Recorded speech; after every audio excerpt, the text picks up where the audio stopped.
તો મિત્રો હું ફરી પાછો બાર પરામાં જ કામે પહોંચી ગયો ને જો આ પ્લાસ્ટર તમારે લેવાનું છે દિવાલનું બહારનો ઘણાભાઈ નોઝલ પકડીને ઊભા છે અને વેનું લઈ આવ્યા ચા તો ચા પાણી આવી ગયા છે તો અમે ચા પાણી પીએ અને આ ભાઈ જો એંગલની ઘીસી પાડે છે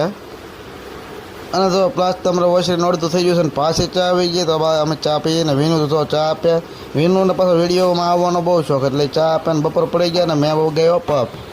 તો ગરમા ગરમ પપ ખાવાની ભાઈ ફૂલ મજા આવી ગઈ હે ભાઈ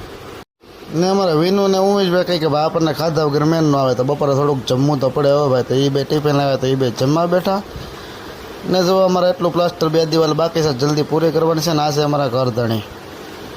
ને જો 2 દિવાલ મારા પૂરી થઈ ગઈ ને વધારાનો કાંકરાવાળો મારે હેઠે થાય છે ને વિનુ અચ્છર ધોવે છે પછી મેં બોખીડારે કોમેડી વિડીયો બનાવ્યો એક કોમેડી વિડીયો બનાવીને આવીને પછી હું આવી ગયો ગણપતિ દાદાએ તો ત્યાં તો ભાઈ રાતના 2 વાગ્યા ને અહીંયા ભૂંગળા બટાટા બનાવ્યા ભાઈ રામેશ્વર ગ્રુપમાં પછી 2-2:30 વાગે ભૂંગળા બટાટા ખાધા